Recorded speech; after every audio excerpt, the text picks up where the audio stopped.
Hello and welcome. Let us discuss some of the key issues related to the play, The Glass Menagerie, written by Tennessee Williams. The play is prescribed for the second year BA class of Menagerie University. Let's begin with the introduction to the author, Tennessee Williams. Tennessee Williams occupies a significant position in the 20th century American theatre, along with the writers such as Arthur Miller, Eugene O'Neill, Edward Albee, Lorraine Hansberry, to name a few. He was born on 26 March 1911 in Columbus, Mississippi. His father was a traveling salesman for a shoe company, in which company Williams himself worked as a clerk for a short duration. This also explains the autobiographical aspects involved in the writing of the play, The Glass Menagerie. In 1990, the family moved to St. Louis, Missouri. Williams and his sister Rose did not like the Midwestern environment. From the southern part, from the American South, as it is known, they are now moved to Midwestern environment, which they did not like. At school, they were made fun of because of their southern accent and manners. Their leisurely southern experiences were now a part of their memory. These autobiographical elements add significantly to our understanding of the play, The Glass Menagerie. Williams, by the time he wrote The Glass Menagerie, had a very good, very prolific literary career that involved more than 30 plays. But The Glass Menagerie and A Streetcar Named Desire were two great literary successes that also became success on the stage. Now let us look at the title, The Glass Menagerie. Menagerie is a collection of wild animals, and Glass Menagerie, we understand, is a collection of animal dolls that Laura keeps. These are very fragile and delicate, like Laura herself. Unicorn is one of the glass dolls that Laura has in her collection. As we all know, unicorn is a mythical animal that has a horn on its forehead. Hence, it is different from all other animals in her collection. Even in positioning these dolls, the unicorn is kept separately because of its strangeness. Like the unicorn, Laura is also unique. And if you look at the autobiographical elements that went into the writing of the play, Laura symbolizes William's own sister, Rose, who was also a very silent girl because she suffered from neurosis. And at school, Rose was kept aloof by her classmates because of her southern accent. Even at school, she did not have too many friends. Now, Laura also didn't like the school environment, and she drops out of the school. And she remembers one friend, by the way she did not have many, that is Jim, who used to call her Blue Roses. Remember, Laura was suffering from a disease called fluorosis. Jim, who misconceived it as Blue Roses, nicknames Laura as Blue Roses, and by extension, Laura is unique, like the unicorn itself. Now let us look at the context of the play. The play can be better understood if we know the context. The context in a play particularly can be derived from the dialogues, from the characters, and from the stage setting. Now this play, Glass Menagerie, is set in the post-war depression period of American society, which spells failure and defeat. It had a setback. Jobs were dwindling, and two male characters in the play, both Jim and Tom, they could not get the jobs that they deserved. Both of them were working in a warehouse. And remember, these two characters, Jim and Tom, both had done very well at the schools. But later on in their life, they could not get a job that they really deserved, that they were suitable for. And there is a great deal of dejection in both of them. When Jim tries desperately, studying after his work hours, taking a course in public speaking, Tom gives way to desperation. And in his desperation, he takes to alcoholism. He leaves the house. He spends most of his time in the theaters, watching movies and finding some kind of adventure there in the movies, as he feels that there is no adventure in his life. So this particular aspect of post-war American depression and its mental trauma on people like Tom, Jim is revealed in the play, The Glass Menagerie. And Amanda's words are very significant here. She tells Tom, in these trying times we live in, all that we have to cling to is each other. The help and support of the nearest stranger is valued here. Even in the other play, A Streetcar Named Desire, we find that the chief character, the protagonist, is estranged from the society, and she tries to find some solace in the nearest stranger. The physical setting of the house, the apartment in which the Wingfield family is living, is also very significant. The fire exit that Tom uses as an entrance to his house at the late hours after he watches plays and movies to get into his house is symbolic of a kind of emergency, the desperation of Tom that he wants to escape such a living death. It is also clearly revealed by the mood of the play. Amanda is very grim and serious at the beginning.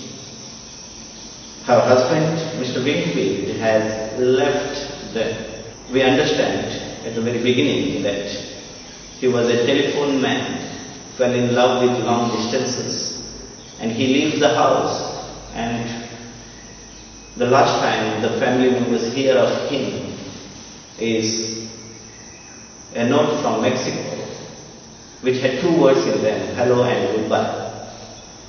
Amanda, who sees enough of life in trying to building the house, bringing up the two children, educating Laura, She says that life is not easy. It calls for Spartan endurance. And it is here that we see Amanda's strong character. She does all necessary things to bring some kind of stability into the life of Laura. She is greatly concerned with Laura's future because Laura had a slight physical deformity. Laura used to cripple while she was walking, and for Laura this was a great source of her physical and mental inferiority. She thought too much about this deformity, and this becomes a great cause of anxiety for her. And for this reason, she leaves the school, she drops out of the school, Rubicam's business school, where she was admitted for typing and typing classes. And she does not inform this to her mother.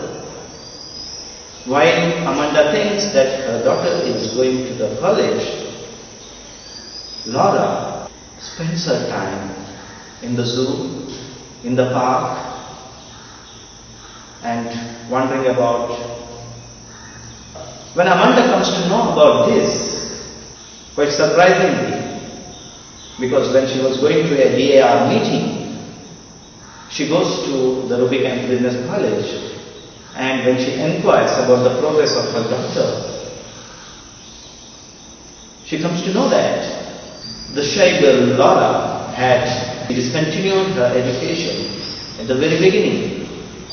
It was on a day when a speed test was given to them. Laura was already late to the class, to the exam, and then Laura finds herself not at all, suitable to the task, and then she thinks that it is beyond her. And she drops out. And this is a great shock to Amanda, because she thought that a girl like Laura, who is shy, who is an introvert, could only find some kind of job with these skills. Devoid of these skills and devoid of education, what she could do? The only next option is to get her married. And this thought of finding a gentleman caller and getting Laura married to a gentleman becomes such a great obsession for Amanda. And she thinks that if Laura remains unmarried, she would live the life of an old maid. And Laura, on her part, was spending her days in the company of animals. At home, it is her collection of Menagerie. And when she used to go out, pretending that she would be going to the college, she used to spend her time in the zoo. And when Amanda asked her, with a concern that if she wandered about in such a cold weather, she would get pneumonia, Laura tells her that pneumonia is better off than her typing classes. Now it is in such a kind of atmosphere that Amanda wants Tom to be more responsible. Tom, in his part, works in a warehouse. He compromises with his own personal aspirations because it has never been his dream to work in a warehouse, but he does it for the family. And because life is so monotonous there in a factory, for a man of poetic sensibilities like Tom, this becomes a living death. Williams himself had worked in a shoe factory, and he had explained these months were a living death for him. And Tom wants to escape from this mundane atmosphere. The problem with all the three major characters in the play, be it Amanda, be it Laura or Tom, is that they find it difficult to accept the reality of life. They fail to come into grips with the reality. And as a result of it, they try to find some kind of solace in the activities that they like. For Amanda, whenever she is stressed, she thinks of her own childhood, where she dreams of her association with 17 gentlemen callers that she entertained on a particular day, where she could choose her life partner. But the problem is that Amanda used to get stressed very often in the play. Whenever she gets stressed out, she brings this story over and over again. So much so that both Laura and Tom were bored of her stories.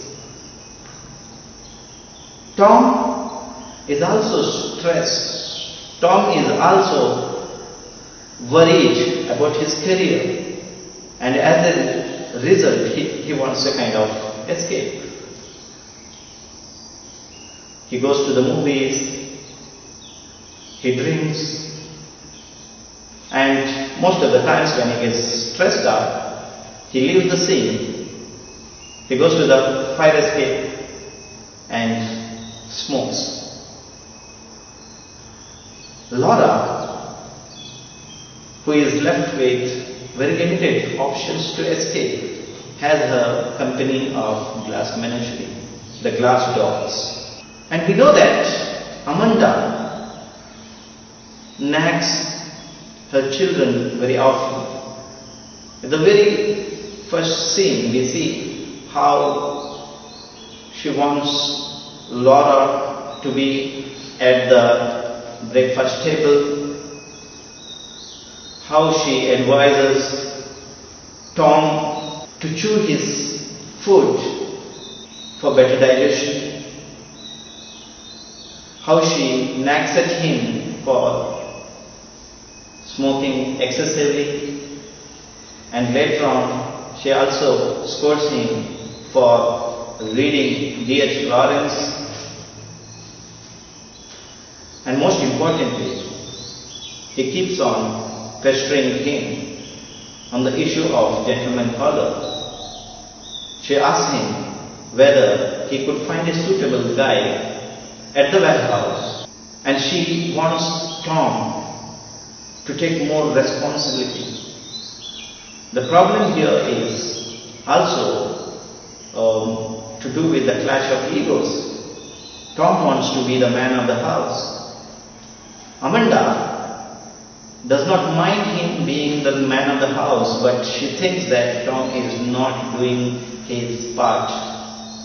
Tom is not doing enough. Tom is not concerned with the problems of the house. So the first part of the play is a kind of preparation for the gentleman caller. And the second part is the arrival of a gentleman caller and how that particular episode leads to climax of the play. Thank you.